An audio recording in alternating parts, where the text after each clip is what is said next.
जी 4 million, ठीक है, क्योंकि 8 मिलियन की इक्विपमेंट है और उसका 50% बनेगा 4, तो यहाँ पे आपने 4 मिलियन लिखना है। इन्होंने 3 लिखा हुआ है क्योंकि यहाँ पे स्पेसिफिकली बताया गया कि कितना पेमेंट करना है, 50% of the purchase price. Purchase price है 8 मिलियन, उसका 50% आ जाएगा 4, तो यहाँ पे आंसर आपका आना चाहिए 4। Okay, and the remaining amount at the end of the test run. तो टेस्ट रन हमने चलाना 2 महीने, तो फरवरी और मार्च हमने 2 महीने चलाया और उसके बाद फिर अप्रैल में आके हम उसकी रिमेनिंग की पेमेंट रह जाएगी, दैट इज 2 मिलियन, क्योंकि 8 में से 2 वहां पे कर दिया, 4 यहाँ पे कर दिया और 2 मिलियन आपका यहाँ पे आएगा।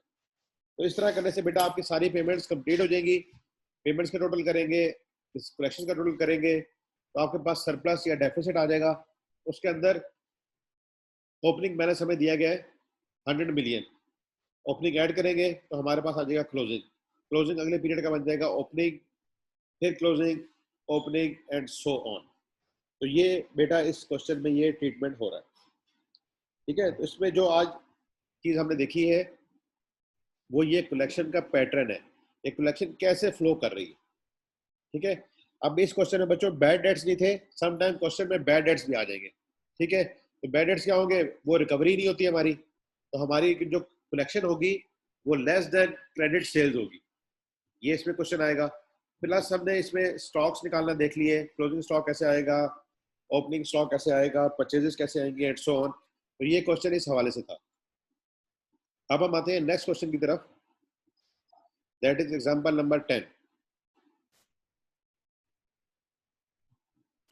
दिस इज एग्जांपल नंबर 10, ये भी हम करते हैं।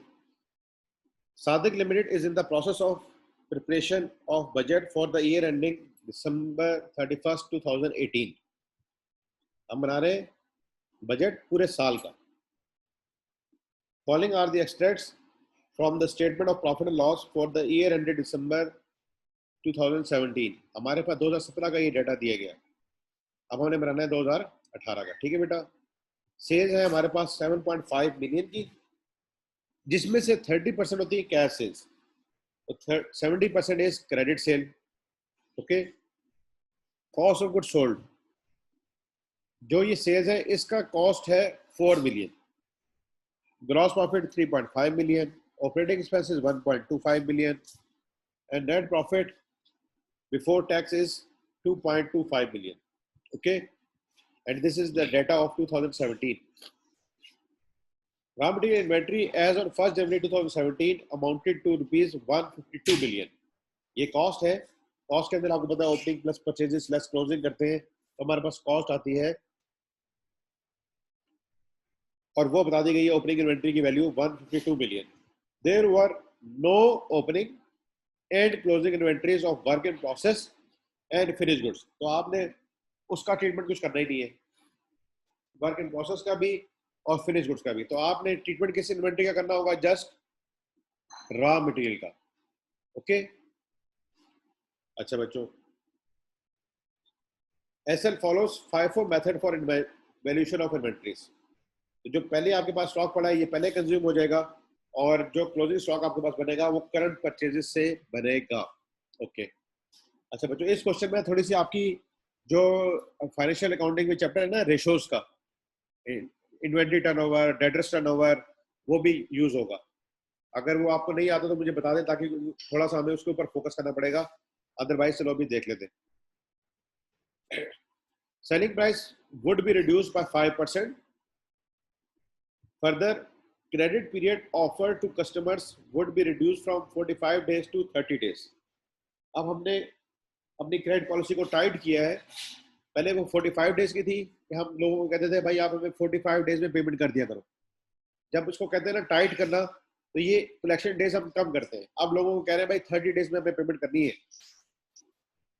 As a result volumes of cash, तो हमने डिस्काउंट दे दिया ना, सेलिंग प्राइस कम कर दी है, तो लोग हमसे सेल्स बढ़ा लेंगे।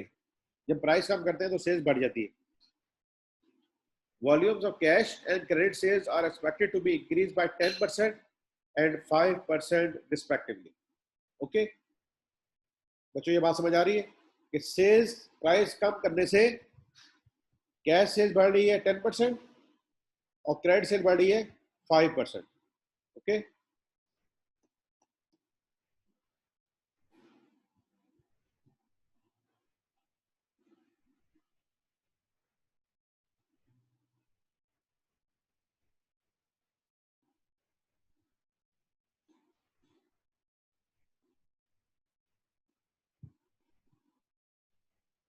ये देखें बेटा, हमारी कैश सेल थी कितने परसेंट इस क्वेश्चन में? अभी हमने देखा है दैट वाज 30%। तो क्रेडिट सेल कितने परसेंट होगी? 70%। ठीक है,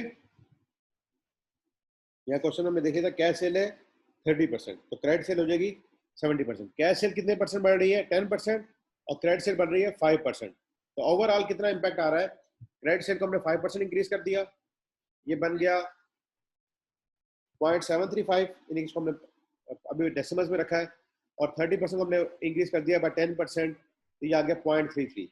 अगर आप इन दोनों को जमा करें तो ये बन जाता है 1.065। ठीक है, इनफैक्ट आपकी जो सेल है ना वो ओवरऑल 6.5% इंक्रीज कर रही है। कितने परसेंट इंक्रीज कर रही है बच्चों? 6.5%। ठीक है, जैसे देखें आप इसमें से अगर 1 निकाल दें तो क्या बच गया? 0.65। इसको अगर हम परसेंटेज में शो करते हैं दैट इज 6.5%। ये पॉइंट समझ आ रहा है आपको?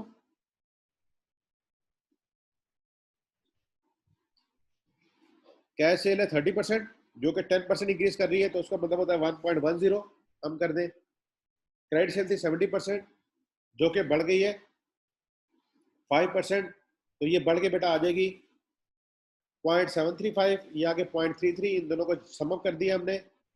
और अगर हम इंक्रीज निकालना चाहें इंक्रीज, तो इंक्रीज से जो ये ना दैट इज 6.5%।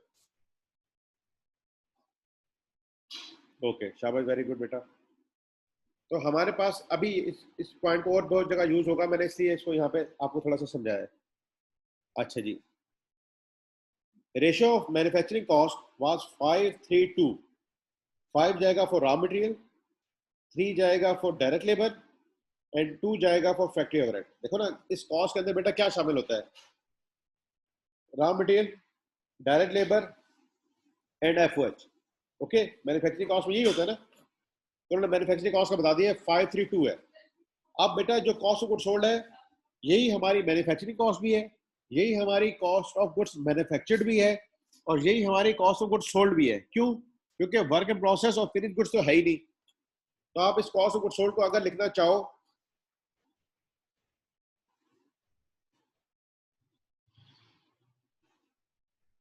अगर आप इसको लिखना चाहो, क्या लिखना चाहो? मैन्युफैक्चरिंग कॉस्ट तो वो भी लिख सकते हो, कॉस्ट ऑफ गुड्स मैन्युफैक्चर लिखना चाहो वो भी लिख सकते हो, और कॉस्ट ऑफ गुड्स सोल्ड लिखना चाहो तो वो लिख सकते हो। इसका ब्रेकअप क्या है कि 5 जाएगा रॉ मटेरियल को, 3 जाएगा डायरेक्ट लेबर को, और 2 जाएगा फैक्ट्री ओवरहेड को। तो 50% आप इसको कह सकते हैं, इसको 30% कह सकते हैं, इसको 20% कह सकते हैं।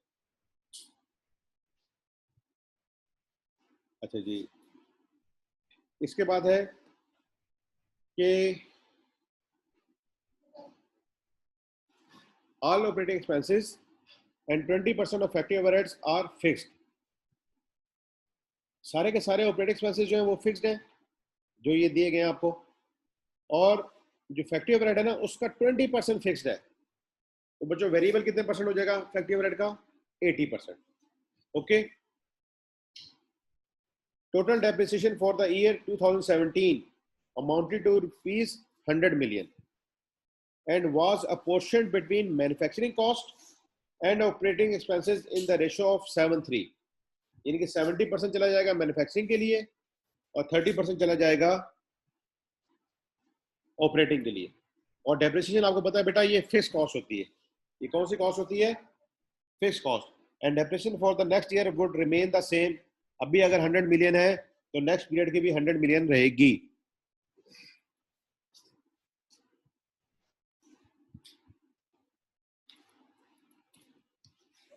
तो बेटा यहां तक अभी कुछ इंफॉर्मेशन हमारे पास आ गई। अगली इंफॉर्मेशन देखते हैं। Raw material inventory would be maintain at 30 days of consumption. अब हम मेंटेन करेंगे 30 दिन का stock. Up to 31 December 2017 it was maintained at 45 days of consumption. पहले हम जो अपने पास स्टॉक मेंटेन करते थे वो 45 डेज का होता था। ओके, क्लियर होगी बच्चों में ये बात? तो देखें आपके पास ओपनिंग स्टॉक यहां दिया गया ना 152 मिलियन, दिस वाज क्लोजिंग, ठीक है, ऑफ 2016, क्लियर। लाइक वाइज इसी तरह हमें क्लोजिंग निकालना होगा 2017 का, और वो ओपनिंग हो जाएगा 2018 का। Raw material prices and direct labour rate would increase by 10% and 6% respectively. Impact of inflation on all other cost, ये मटेरियल और लेबर का तो आपको बता दिया। इसके अलावा जो भी कॉस्टें हैं, कौन कौन सी कॉस्टें हैं बेटा? Variable FOH, fixed FOH and operating expenses, उन सब के अंदर इंक्रीज आएगी by 5%। Okay, excluding depreciation, depreciation जो है वो आपकी सेम लेवल पे है, दैट इज 100 बिलियन, क्योंकि डेप्रिसिएशन के ऊपर इन्फ्लेशन का इम्पैक्ट नहीं आता, क्योंकि हमने उस इक्विपमेंट को पहले का खरीदा हुआ होता है, उसके ऊपर ये चीज अभी इफेक्टिव नहीं होती। The existing policy of payment to raw material supplier is 30 days is to be changed to 15 days. अभी हम जो सप्लायर है रॉ मटेरियल के, उनको 30 डेज में पेमेंट कर रहे हैं, और जब हम 2018 में आएंगे तो हम 15 डेज की पेमेंट के ऊपर चले जाएंगे। जब हमने अपनी क्रेडिट पॉलिसी को टाइट किया है, तो पेमेंट को भी हमने टाइट कर दिया है कि पेमेंट भी हमने जल्दी करनी है। Other cost are to be paid in the month of एक्रेंस, बाकी जितनी भी कॉस्टें हैं वो जिस महीने में इनकट होंगी उसी महीने में पे होंगी। जैसे कैसे? Variable expenses, fix expenses and so on. Supplier को हम दे रहे हैं 15 दिनों में, पीछे रह गए लेबर की कॉस्ट, वेरिएबल एफओएच की कॉस्ट, फिक्स एफओएच की कॉस्ट और ऑपरेटिंग एक्सपेंसेस, वो हम उसी मंथ में पे कर देंगे। The budgeted net cash inflow outflows for the year ending December 31st, 2018, assuming there are 360 days in a year, would be as follows. अब ये कैश इनफ्लो और आउटफ्लो हमें बताया जा रहे हैं दिसंबर 31st 2018 के कैसे आ रहे हैं, ठीक है बेटा। तो पहले हम देखते हैं कि इनफ्लोज हमारे पास कैसे आएंगे। ये हमारे पास 17 का डाटा अवेलेबल था, कुछ इन्फॉर्मेशन और दे दी गई, और अब हम कैश इनफ्लोज और आउटफ्लोज को बना रहे हैं। अच्छा बेटा, सेल्स हमारे पास थी पहले देखें कितनी, 7.5 मिलियन की, उसमें से 30% थी कैश, तो 7.5 मिलियन, इसका 30% होगी कैश, ठीक है। कैश सेल बेटा हमारी कितने परसेंट बढ़ गई थी? 10%। कैश सेल हमारी बढ़ गई थी 10%, तो हम इसको मल्टीप्लाई कर देंगे 1.1 के साथ। और सेल प्राइसेस बच्चों कितनी गिर गई थी? बाय 5%। सेल प्राइसेस हमारी गिरी हैं बाय 5%। ओके, तो इसका मतलब है हमें पैसे जो मिलेंगे अब 95% मिलेंगे। तो ये पहली लाइन की कैलकुलेशन आपको समझ आ गई?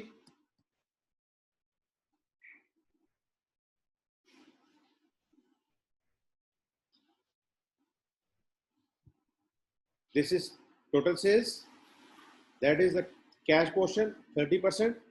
ये 17 की बात हो गई, 18 में आके वो 10% सेल्स बढ़ रही थी, तो हमने इसको कर दिया 1.1। और क्यों बढ़ रही थी? क्योंकि 5% हमने सेल प्राइस कम कर दी थी, तो हमें पैसे कितने मिलेंगे बेटा? 95%। तो this is the cash sales. Okay,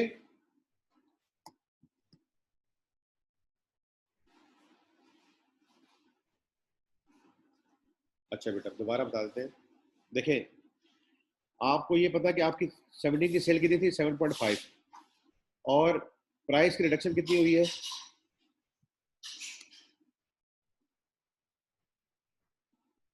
5%।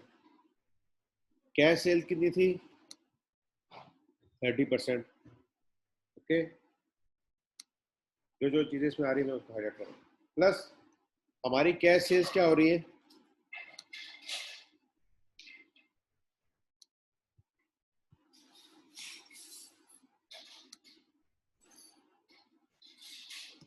Cash sales हमारी बढ़ रही है 10%, ठीक है बेटा।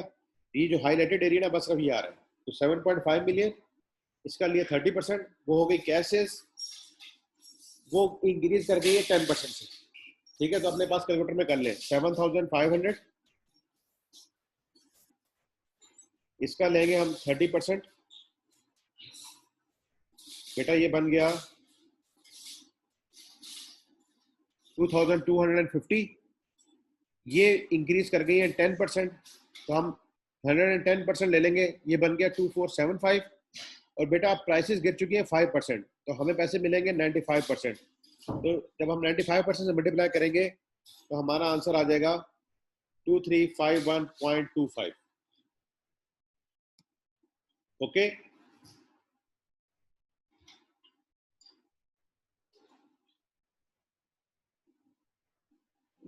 जी बच्चों।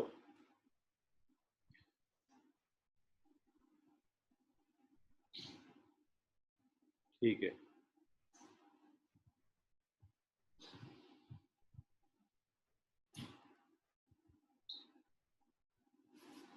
यहां तक बात समझ आ रही है?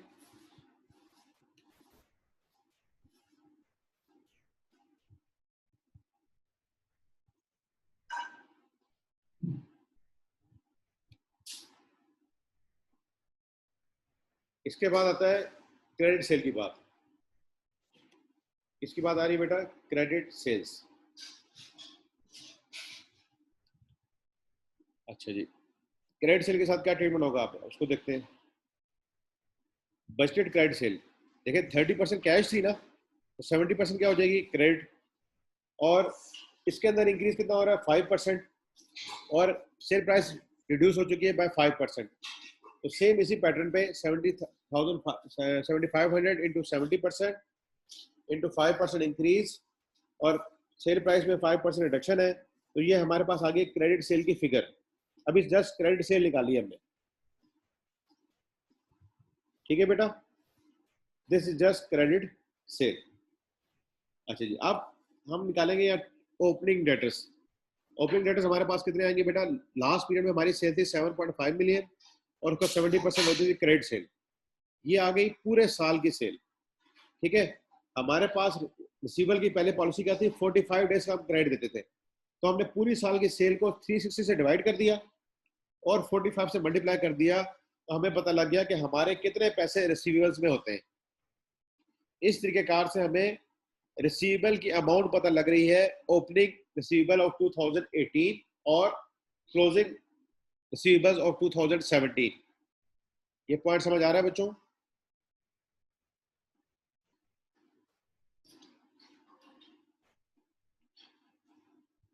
जी बेटा, ये पॉइंट समझ आया कि ये रिसीवेबल कैसे आए?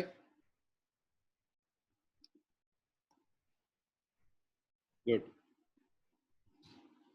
कि 7500 हमारी 2017 की सेल थी, 70% होती है क्रेडिट, ये पूरे साल की सेल हो गई। इसको डिवाइड कर दिया हमने 360 से, तो एक दिन की सेल आ गई, और हमारे 45 दिन तक पैसे नहीं मिलते थे, तो 45 दिनों के जो रिसीव बनेंगे ना वो ये बनेंगे। अब बेटा हमने 2018 के क्लोजिंग डेटर्स निकालने हैं। हमारी क्रेडिट सेल है 2018 की, ये इसको डिवाइड करेंगे 360 से, और अब हमने क्रेडिट पॉलिसी अपनी चेंज कर ली थी और हम आ गए 30 डेज के ऊपर, तो हमारे क्लोजिंग रिसीवर बनेंगे ये। ठीक है बेटा, तो ओपनिंग ये थे, प्लस फर्दर क्रेडिट सेल ये की, और क्लोजिंग में इतने रिसीवेबल है। इसका मतलब है कि बाकी हमने कलेक्शन कर ली है। अगर हम डेटर्स अकाउंट बनाए ना,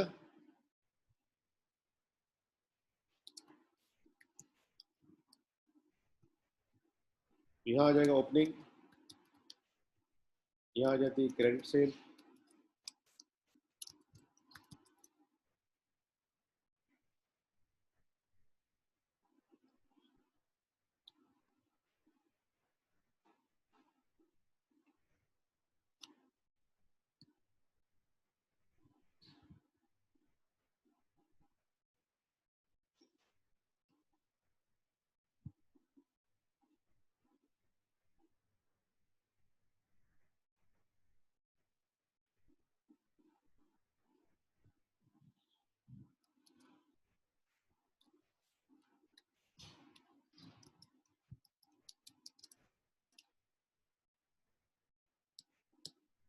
डेटर्स अकाउंट बेटा ऐसे ही होता है ना।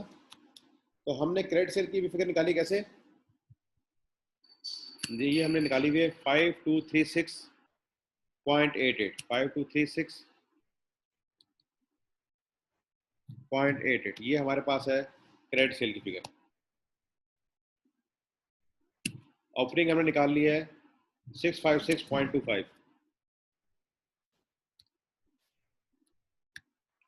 ठीक है। कलेक्शन हमने निकाली है, कलेक्शन हमने निकालनी है, क्लोजिंग हमें पता है, क्लोजिंग कितने बेटा 436.41,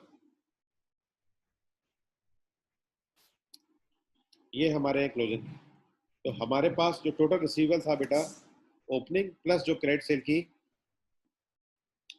वो ये हो गया, ये यहाँ पे ये आएगा,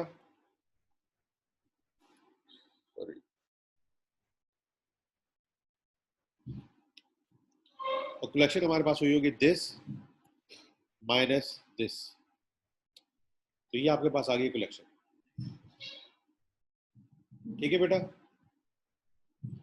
5456.72, तो 5456.72।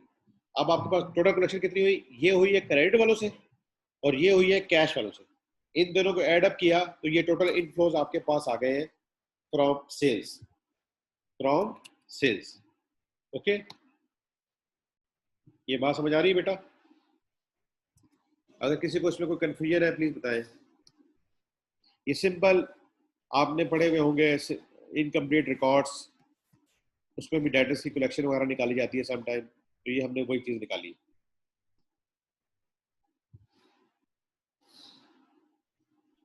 ठीक है, इससे आगे चलते हैं।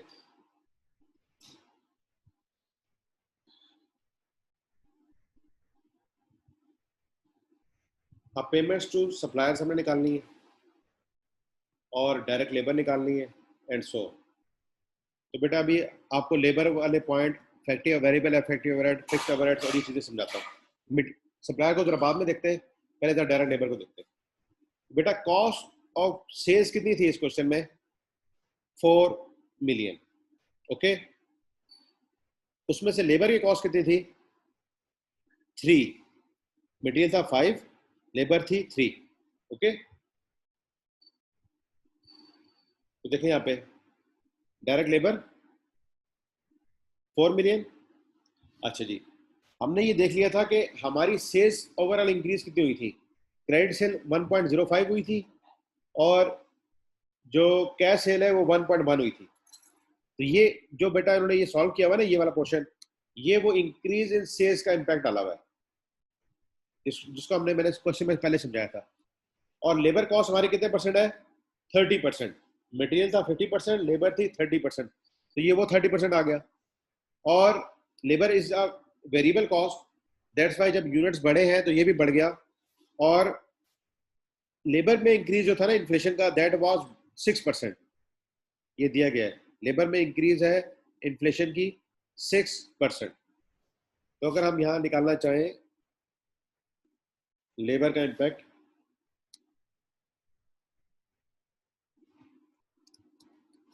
तो देखो बेटा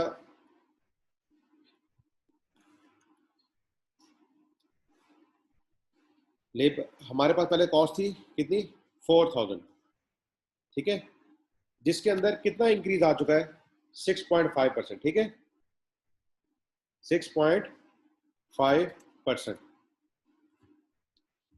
इसका मतलब है कि अब सेल्स हो चुकी है हमारी 1.065, 1.065। तो अगर हम इसको इससे मल्टीप्लाई कर देंगे तो हमें पता लग जाएगी कि हमारे नए लेवल पे सेल्स कितनी है, ठीक है बेटा। ये सेल्स का इंक्रीज था, this is increase in sales, ठीक है। अब हमारे पास आ गई, ये थी 2017 की सेल्स और ये हमारे पास आ गई है 2018 की सेल्स। अच्छा बेटा, इसका कितने परसेंट लेबर कॉस्ट है, 30%, ओके। कितने परसेंट, 30%। इसका मतलब है कि लेबर कॉस्ट हमारी हो जाएगी दिस मल्टीप्लाई बाय दिस 1278। और इसके अंदर बच्चों फर्दर इंक्रीज कितना आया है, 6%, ठीक है। यानी कि अब ये हो गया है 1.06।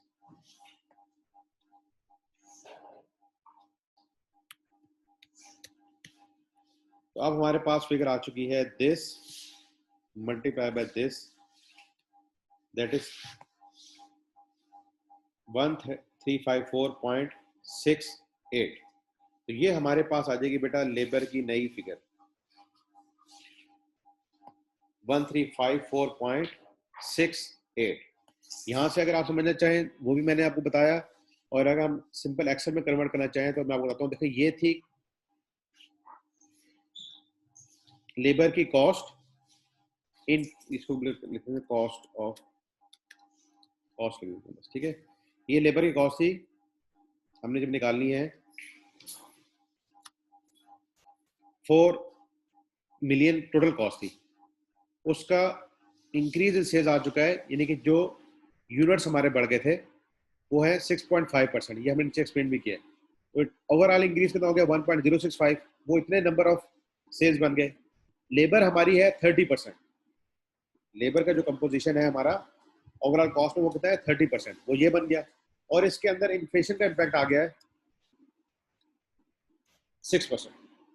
तो बेटा अब जाके ये लेबर की फिगर बन गई है 1354.68। ठीक है, इसमें बताएं कुछ कंफर्ट आई है या अभी कोई इशू है?